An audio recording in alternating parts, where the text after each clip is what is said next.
By the middle of 1942, the Long-Range Desert Group had built a reputation that no Axis unit could comfortably answer. Operating in heavily armed trucks across thousands of miles of open desert, British and Commonwealth patrol crews struck at airfields, destroyed supply dumps, watched roads, and vanished back into the Sahara before any response could reach them. The Italians had been trying to counter this threat since the unit formed in 1940. They had desert experience, dedicated units, aircraft support, and local knowledge. What they didn't have, until late 1942, was a vehicle fast enough and capable enough to hunt the LRDG on equal terms. When that vehicle finally arrived, even experienced British patrol commanders began issuing a standing instruction. If you spot these Italian machines operating in numbers, do not engage. Withdraw. To understand why that caution was earned, you need to understand the desert warfare context that produced both forces in the first place. North Africa was not a war of fixed lines and fortified positions. Across the vast empty spaces of the Libyan and Egyptian deserts, engagements were often decided before the first shot was fired. The side that knew where the enemy was, where it was moving, and what it intended to do, held an advantage that could shape entire campaigns. Speed mattered more than armor. Range mattered more than firepower. The ability to appear where you were not expected and disappear before a response could arrive was worth more than any conventional military asset operating in conventional ways. Italy had understood this since before the war began. The Auto-Saharan companies were specialized motorized desert units formed in Libya in the 1920s and reorganized in 1938 into a dedicated long-range force built to patrol, gather intelligence, raid convoys, and intercept enemy operations deep in terrain where normal supply lines didn't reach. By 1942, they were experienced, capable, and equipped with aircraft for reconnaissance support.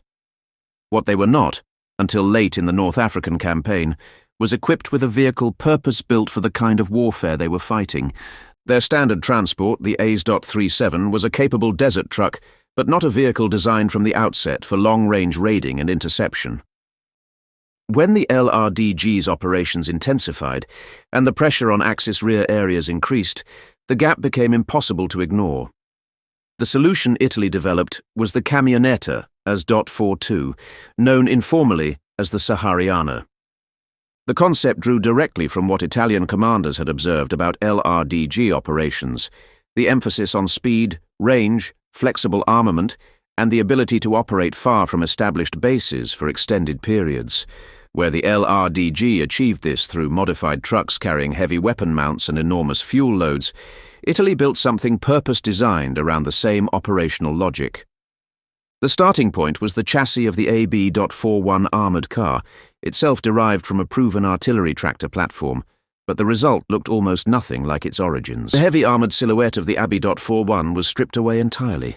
What remained was a low, open vehicle that weighed just 4 tons empty, roughly half the mass of the armoured car it was built from, with a combat compartment open to the sky, and a profile so low it could hide among desert terrain that would have exposed a conventional military vehicle completely. Weight reduction was not an accidental feature, it was the central engineering decision that made everything else possible. A lighter vehicle was a faster vehicle, and in desert warfare, speed was survival. The AS.42 reached 84 km per hour on a road surface and maintained around 50 off it. For a vehicle in this class in 1942, those figures were exceptional. But speed alone didn't explain what made the AS.42 genuinely dangerous over sustained operations.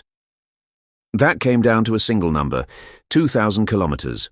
The internal fuel tank held 145 litres, giving a range of around 535 kilometres on its own.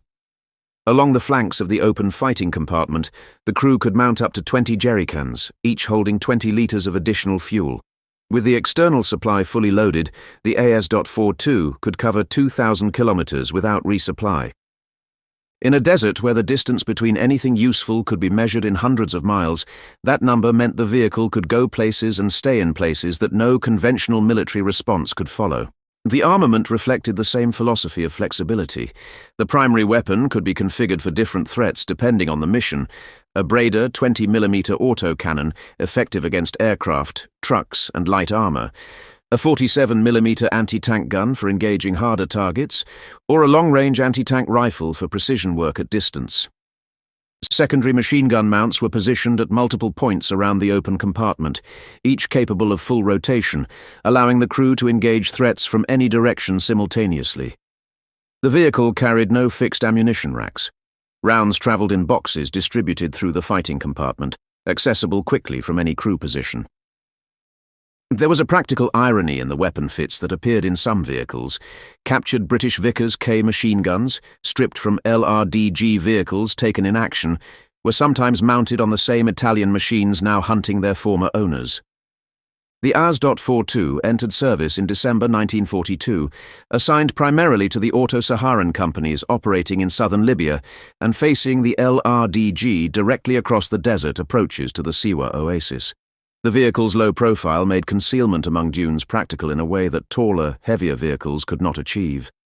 Patrol tactics relied on lying in wait along routes the LRDG used, then striking and withdrawing before a response could be coordinated. The claimed engagement ratio against British vehicles was striking enough that LRDG commanders began factoring the presence of AS.42 units into their mission planning. A patrol encountering these Italian machines in strength was instructed to disengage rather than fight. That instruction, from one of the most experienced desert raiding forces the war produced, is a more reliable assessment of the vehicle's effectiveness than any manufacturer's specification sheet. Production limitations meant the AS.42 never appeared in the numbers that might have shifted the desert balance more significantly. Around 200 were built before Allied bombing of the SPA factory in Turin disrupted the production line, and the fall of North Africa in May 1943 ended the vehicle's desert service entirely, with all surviving examples lost in the final Tunisian fighting. But the AS-42's operational life did not end with the desert campaign.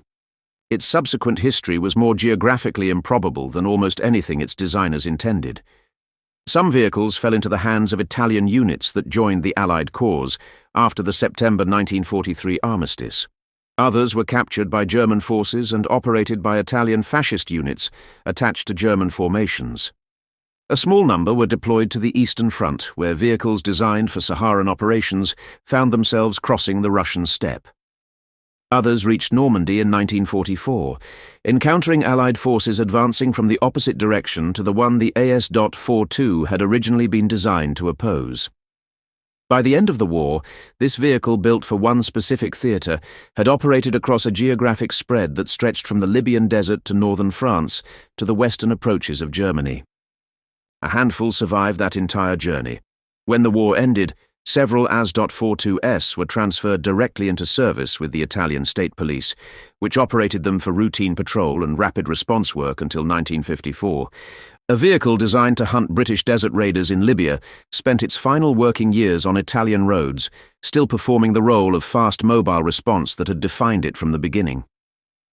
Retired from police service 12 years after the North African campaign that created it, the AS.42 was built in too few numbers and arrived too late in the Desert War to change its outcome. What it demonstrated in the time it had was that the logic the LRDG had pioneered, speed, range, flexible firepower, low profile, operations at extreme distance from support, was not a British monopoly. Italy had looked at what was hunting it, understood what made it effective, and built an answer. For the LRDG patrols that learned to watch for it and withdraw when they found it, that answer was credible enough to respect.